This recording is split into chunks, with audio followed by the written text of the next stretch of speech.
Hi there, I'm Daphne Walbridge from the First Year Principal, and welcome to today's coaching.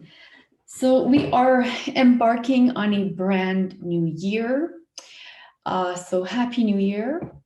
And I wanted to kick off this first video in 2021 with, I guess, under the lens of looking back and kind of tapping into what we've learned over this past year and how these lessons have helped us grow, how they've helped us evolve, and how they're going to serve as pillars that we're going to be able to tap into to create a new roadmap as we move forward in educational leadership. So if you're new to my community, my name is Daphne Walbridge from the First Year Principal, and I help aspiring and new principals thrive as educational leaders. And I do this by focusing on consciousness and conscious leadership. So today I wanted to talk about crafting our own roadmap to help us lead more effectively, lead more compassionately, and of course, lead more consciously. And there's no better way of doing this than by tapping into the valuable lessons that we've learned. And I think that we've all learned incredible lessons over this past year. 2020 has been one that will go down in history, and we have yet to find out what will happen in 2021. But as a school leader, I've often mentioned that you are the filter of your school. You're like the compass, the foundation, and the leader needs to be solid, needs to be anchored, because all the energy coming from this leader will permeate throughout the school. And for the leader to be grounded, there's some self-reflection that needs to be involved.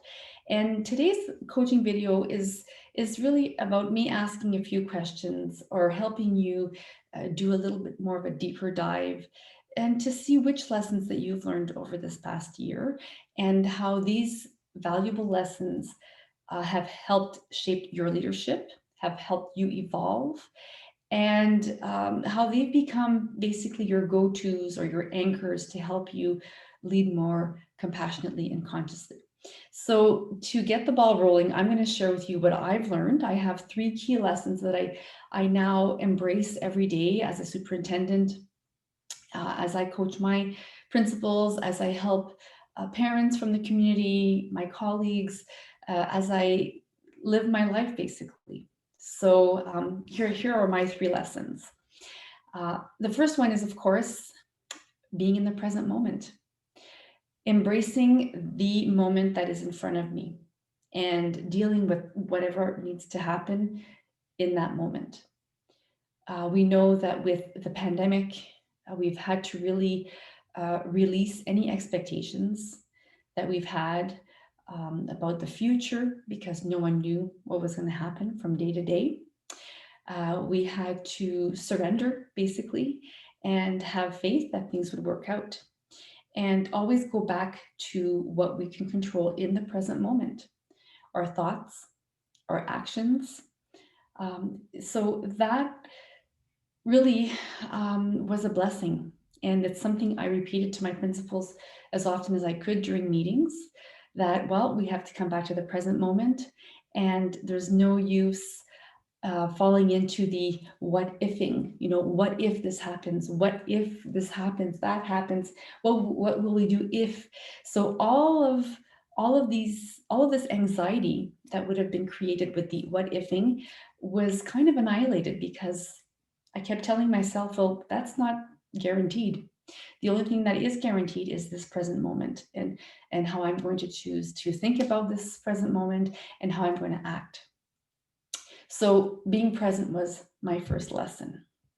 The next one was going with the flow. So that kind of marries well with being in the present moment, because you had to embrace whatever presented itself in the present moment.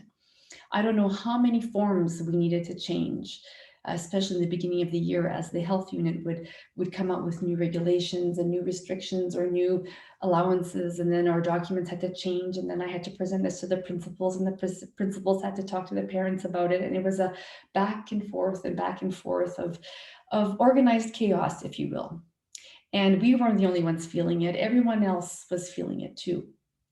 And whenever I felt resistance from my principals or from members of the community, especially my principals, because I worked with them closely, I kept on telling them, you know, we need to go with the flow. We need to be like water, very flexible, because if we become too rigid, like an old brittle tree, we're going to crack, we're going to break as soon as there's a little breeze. So you want to be flexible and malleable, and that's how we're going to survive. And we need to be comfortable living in the gray zone, because there's no black and white this year. And in life, there's rarely any black and white. So this was another lesson. Every time I felt myself getting rigid and resisting something, as a leader, I would just take a deep breath, and I would go back to being in the moment and flowing with whatever presented itself on my plate that day.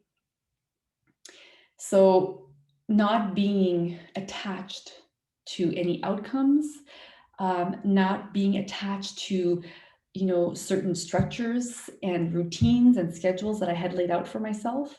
I really had to just be willing to not be attached to those things, because I knew that at any moment something could pop up and my energy would have to focus somewhere else. Again, just like water, you know, down the stream, if you put a rock down in the middle of that current, the water will have to automatically, you know, go next to that rock and deviate. Same thing in leadership. We need to be ready to pivot within a nanosecond. Okay, so that's lesson number 2, is flowing with what comes your way. And my last lesson was accepting the as isness. And I've talked about this in some other videos I posted earlier this year. Accepting our reality. Because when we accept what is happening, when we don't have our blinders on, when we don't have our head in the sand, and when we fully embrace and accept what is in front of us and the situation that's in front of us, then we have the power to decide, right? We have the power to decide how we want to act, which choices, which options are in front of us, and which actions we will take. Again, coming back to our locus of control. So accepting the as-isness will eliminate any resistance. And when we're in resistance, we suffer. So we don't want to suffer. So accepting the as-isness helps us release any tension related to expectations, and helps us lead with much more ease and grace and confidence.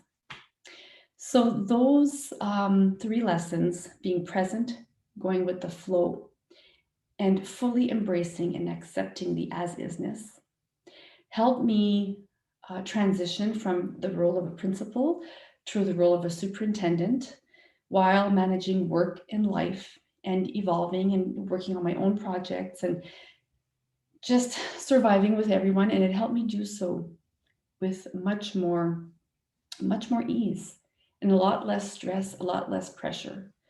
So those are the 3 lessons I wanted to share with you. And I would love to know what 3 lessons you learned over the past year. You can just summarize them in 3 words if you wish. I'd love to know what you've learned and how you've evolved, and how you're taking these 3 words with you as you lead your school, as you're about to start leading a school, if you're an aspiring principal. I think it's a great time to take a step back and to reflect, and to think of what we've learned, how we've grown, and how this will propel us forward in 2021. Take care and have a fantastic day. Bye for now.